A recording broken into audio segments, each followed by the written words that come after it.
Hi everybody, Angelica here, and today I'm going to do my April and May favorites, I guess. I've never done like these type of month favorite things, like favorite books, favorite movies, favorite Netflix TV shows, and blah blah blah. But I watch other people's videos I do, and it seems kind of like a fun topic to talk about. So why not? So we're gonna just jump right into favorite Netflix TV shows? Okay, we'll do that because that's all I pretty much watch. So we'll do favorite Netflix TV shows. I would have to say my top three favorite Netflix TV shows is Supernatural. Supernatural, I'm actually the only series that I've actually finished.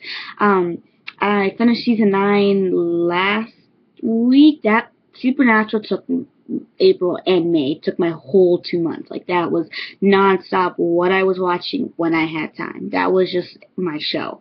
And they just finally premiered season 10 finally on DVD and stuff. So I just finally I got that. I bought that. So now I finally start watching season 10 because it just got off. They had the season final on TV like a week ago. I'd say, yeah, a week ago. And then the second one would be Prison Break.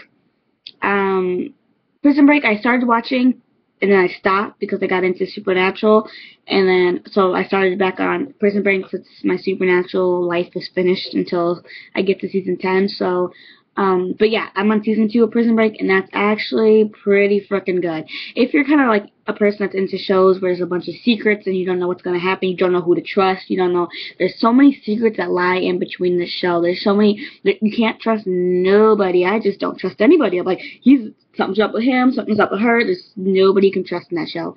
And then you just fall in love with it because there's so much drama, there's so much action, there's so much to watch, I guess, with it.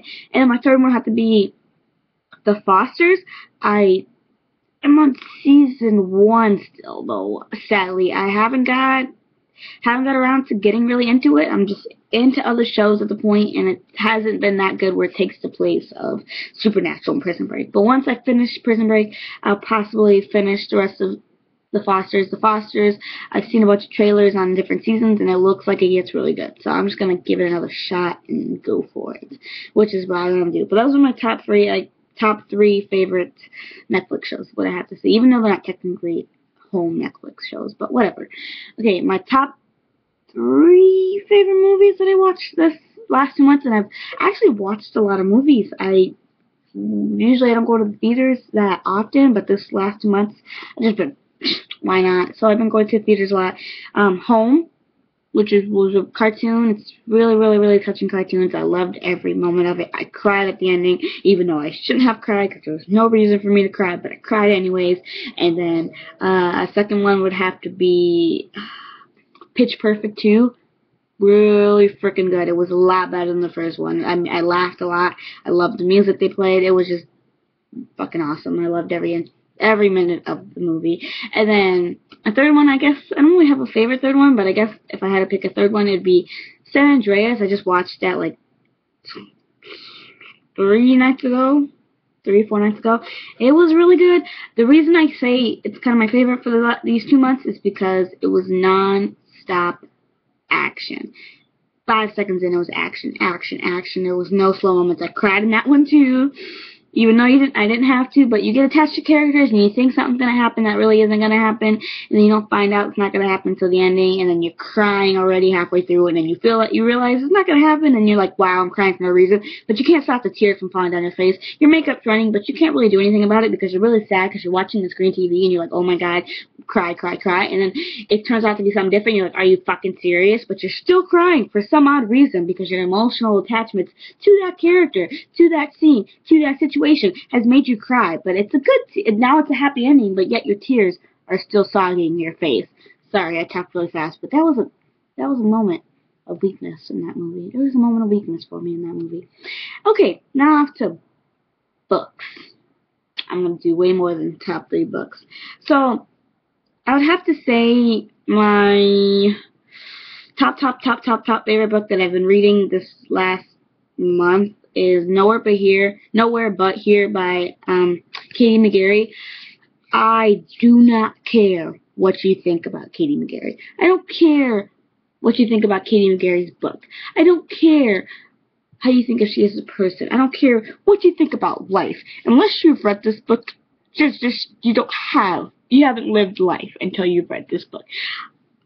Probably totally one of my favorite books I've ever read, ever. It's really up there.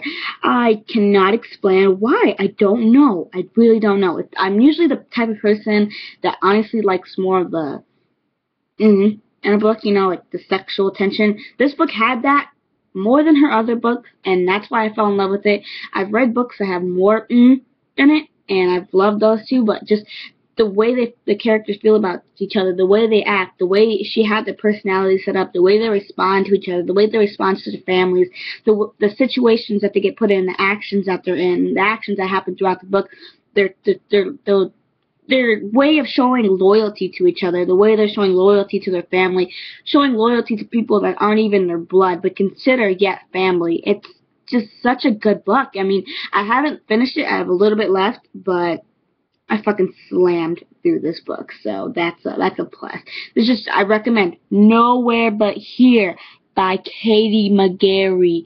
Go out and buy it. Go out and check it out from your local library. Buy it on your phone. Buy it from Barnes & Noble. Buy it. It's so good. It's so good. It's so good. Okay, off to my other books.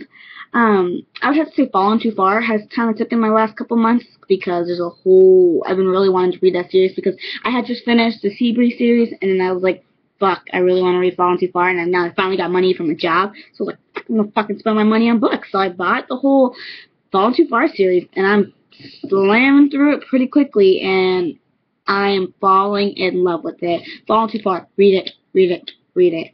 So those are probably kind of my April, May favorites, I guess. I don't have, favorite makeup or anything. I just wear makeup. It's whatever, whenever I feel it. I don't pick specific type of time, so. But yeah, those are my